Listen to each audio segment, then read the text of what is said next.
khabar para pendengar cerita seram The Haunting Cruise dan PN? Pada malam ini, Brother Fai akan kongsikan kepada anda kisah yang datangnya daripada Lance Ayubs. Kisah yang bertajuk Taman Negara. Salam sejahtera. Pengalaman ini terjadi pada tahun 1998. Saya dan bersama 3 orang rakan sekampung membuat trip ke Taman Negara untuk ekspedisi berkemah selepas tamatnya persekolahan kami tingkatan 5. Okey, dipendekkan cerita, kami menjejakkan kaki di situ memang pertama kalilah. Tak tahu selok-belok hutan. Tapi kami memang tak fikir yang benda-benda mistik ni akan menimpa kami. Sebaik sampai di sana, kami menyewa sebuah chalet yang terletak di sebelah jeti. Hari pertama memang tak ada apa-apa yang berlaku. Hari kedua pula, kami bercadang untuk seberang sungai dan ingin bermalam di campsite dan buka kemah. Maka kami pun bergegas ke seberang dan mendapatkan keizinan dari pihak berwajib di sana untuk membuka kemah di situ. Kami berehat dan adakan aktiviti bergambar sepanjang di tapak perkemahan sehinggalah lepas asar. Kemudian, selepas jam 5 petang, kami dapat berbual dengan pengunjung-pengunjung yang sama berkemah di sekitar situ bahawa ada sebuah tempat di mana kita boleh melihat binatang-binatang liar di dalam hutan apabila kita berada di situ. Jarak tempat tu lebih kurang 15 minit dari tempat kemah kami. Jadi, kami pun dengan excitednya bercadang untuk pergi ke sana.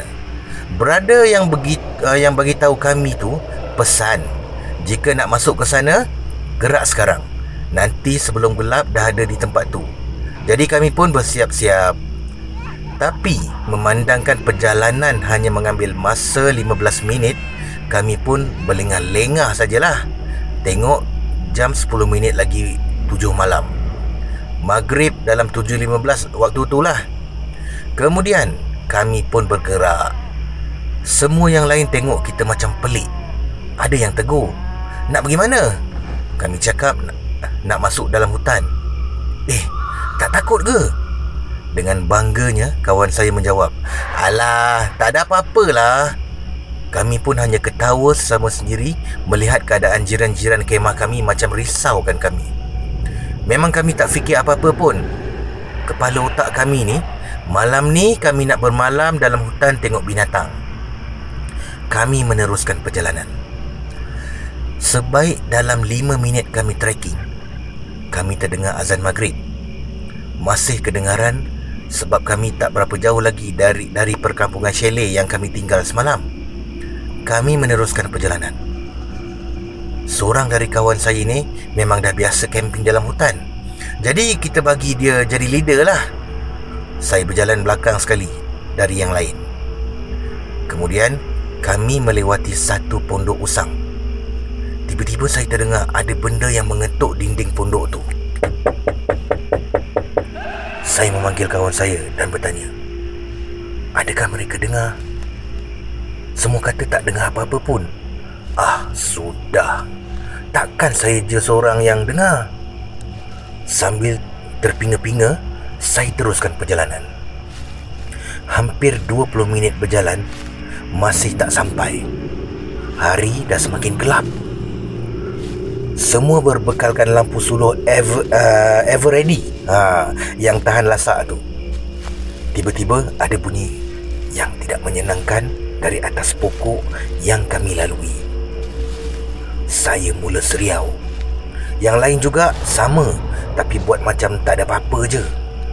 Kemudian kami berhenti. Rasa macam dah jauh sangat berjalan, tapi tak sampai-sampai juga. Waktu berehat tu, tiba-tiba bunyi suara orang mengilai dari jarak jauh. Semua terdiam. Alamak, apa benda pula ni? Kawan saya tak cerita banyak. Dia ajak teruskan perjalanan. Saya cakap, "Jom patah balik." Dia kata Kalau kita dah masuk hutan, jangan patah balik. Nanti benda tak elok akan berlaku. Mana punya betul ada ikut, kata hati saya. Kami teruskan perjalanan walaupun dah lebih dari setengah jam kami trekking. Kemudian, lampu suluh seorang demi seorang terpadam. Dalam masa yang sama, kami terlihat kelibat putih yang melayang-layang di atas pokok. Wah, dah macam dalam movie dah aku rasa masa tu. Kami mempercepatkan langkah, tapi tak tahu nak ke mana. Main redah je. Semua perasaan yang ada sesuatu mengekori kita. Makin lama jalan yang kami lalui itu makin sempit dan makin payah, berlopak dan berlumpur. Tetapi disebabkan semua dah timbul ketakutan, semua lopak dan lumpur kami reda. Lampu suluh yang terakhir padam adalah lampu suluh saya. Di dalam kegelapan malam dalam hutan yang tebal, kami tidak ada bekalan lampu. Semua dah berhenti di suatu tempat yang agak tebal semak samun. Waktu itulah benda yang terbang-terbang tu main di atas kepala kita. Bayangkan, semua dah panik. Kawan saya terus buat keputusan, jom kita patah balik. Dia terus lari. Kami pun terus ikut jejak dia dan berlari. Selang beberapa langkah kami nak berlari, saya tiba-tiba jadi blank nak pitam. Kemudian saya pun jatuh. Kemudian kawan saya stop dan berpatah semula apabila menyedari saya dah terjatuh di belakang.